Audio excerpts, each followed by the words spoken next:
Welcome back everyone. Picking up right where we left off in this legendary journey, let's get right into the action. Meanwhile, Chinmoo, fleeing continuously, had reached very far away from those four hunters. On the other side, that giant demon ape attacked those cultivators so horribly with huge boulders that they somehow saved their lives and flee far away from that territory. After fleeing, one of the cultivators says fearfully, "If we do not catch that boy, our masters will never forgive us and will put us to death." Right then, that girl steps forward, senses Chinmoo's vital energy through her magical sense, and locates his exact direction. They all begin moving toward Chinmoo once again. Meanwhile, running through the dense forest, Chinmoo suddenly recalls a very important advice given by his granny. Granny had said, "Chinmoo, whenever you feel that you cannot reach back to the village before dark, take shelter in any sacred ruins you find along the way." Then Chinmoo had asked, "But Granny, how will I know if those ruins are completely right and safe?" Granny had explained, "Look child, if outside those ruins there stands a golden statue of a god like in our village, or if there is a clear path leading there whenever you see an exotic beast, understand that they take shelter right there at night." Now our Chinmoo was following the footprints of those very exotic beasts so that he could find the right and safe ruins. In all this running around, Chinmoo's energy was completely drained. Right then, as he runs, he tries out the basic cultivation method taught by Chief Grandpa,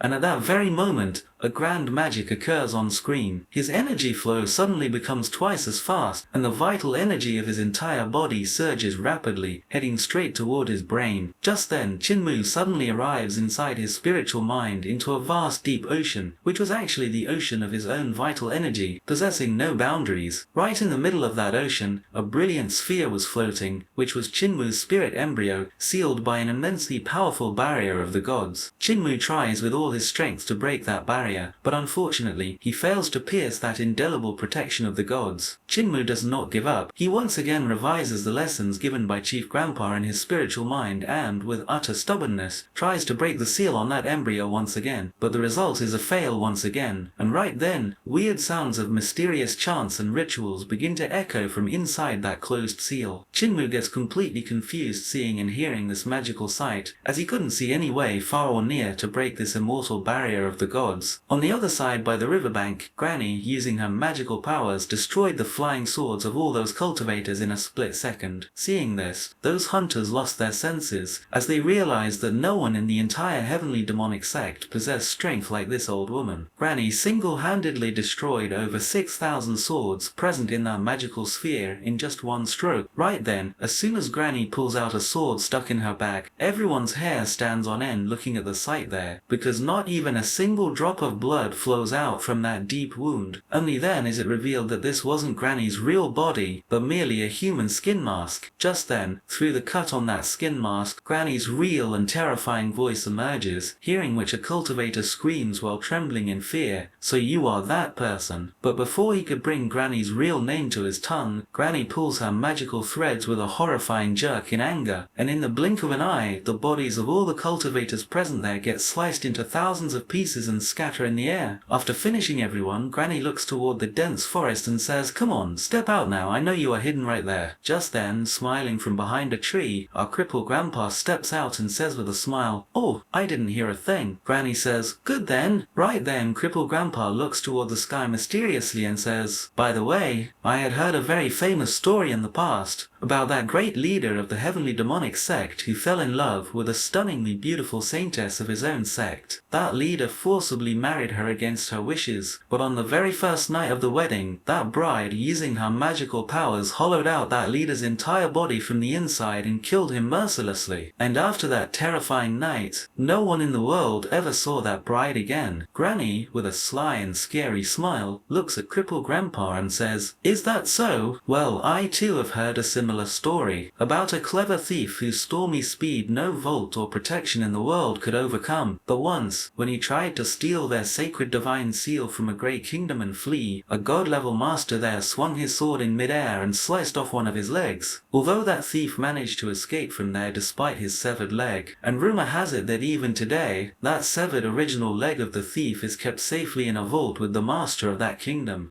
So friends, right here through their conversation, both of them held up a mirror to each other's horrifying past secrets that they had been hiding from the world. Just then, Cripple Grandpa smooths things over, saying, "Oh, drop it, why are we digging up old graves for no reason? We are merely two simple old folks of this small village. What business do we have with these past matters anyway? Alright, now come to the point. Did Chief Grandpa send you here to help me?" Granny says, "Yes, the explosions and magical spectacles of your fight were clearly visible from our village. That is why the village chief sent me here." Granny asks with concern, "So did our child Chinmoo return to the village?" Cripple Grandpa says, "No, until I left the village, I didn't bump into him anywhere on the way." Now both, deeply worried, dash toward the forest at full speed to search for Chinmoo. On the other side, the thick darkness of the night had now completely spread out. Chinmoo saw that all the fierce animals and beasts of the forest were running like mad in a single direction to save their lives, and far up in the sky, the dark shadow of that deadly darkness was rapidly advancing toward them. Right then, the 5 remaining cultivators of the Li River Sect spot Chinmoo from afar and, drawing their swords, go after him once again. While running, Chinmoo finally sees that ruins shining like gold far in the darkness, where all the beasts of the forest were rapidly entering inside, be it creatures living in water, fierce animals of the land, or giant flying birds soaring in the sky. Out of fear of the darkness, forgetting their mutual enmity, all those animals were moving together toward the door of that palace. Chinmoo too, exerting his full strength, begins running toward that palace, and right behind him, those hunter cultivators were also chasing him swiftly. At the main gate of the palace, a terrifying race to enter inside was going on among all the animals. Chinmoo sees that if he goes by the land route, he will be left outside due to the crowd of many animals, and the darkness will swallow him up. He instantly uses his brain, speeds up, leaps over several beasts, catches the talons of a giant flying beast soaring in mid-air, hangs on, and somehow reaches safely inside through the palace gate via the air route. But right behind those chasing cultivators, that terrifying darkness was advancing very fast. As soon as all 4 reach near the gate, the horrifying demons hidden inside that darkness snatch one cultivator into their shadow. The remaining 3 cultivators somehow make it inside the gate, and by the time their senior cultivator grabs his hand trying to pull him inside in the blink of an eye, that cultivator's entire body had transformed into a skeleton. And right then, through that black darkness, the face of an extremely scary and horrifying demon becomes visible. Seeing this deadly sight, that girl screams out loud in fear, and our Chinmoo too was watching all this with his own eyes. As soon as the gate closes, that scoundrel senior cultivator shouts in anger, "This is all the fault of this demon boy. He deliberately trapped us and tried to get us killed at the hands of this darkness." Hearing this, Chinmoo's anger reaches the 7th sky. Stepping straight in front of that senior, he roars in a stern voice, "Keep your mouth shut. The truth is that all of you were after me to kill me, and because of your own mistakes, today you are trapped here." Hearing this, the 2nd cultivator draws his sword and says, "Senior, this boy's arrogance has grown too much. Let's finish him off right here, right now." But the senior cultivator stops him, saying, "Wait a minute, look around you." They see that inside the palace sat world-class fierce hunter animals and beasts, who were actually mortal enemies of each other. But here they were all sitting in a peaceful environment without any bloodshed, as if there was some ancient unspoken rule here that inside this palace, any kind of fight or brawl is not allowed. Just then, all the fierce beasts sitting nearby begin giving a warning to those cultivators while growling. The senior cultivator, scared, lowers his sword and,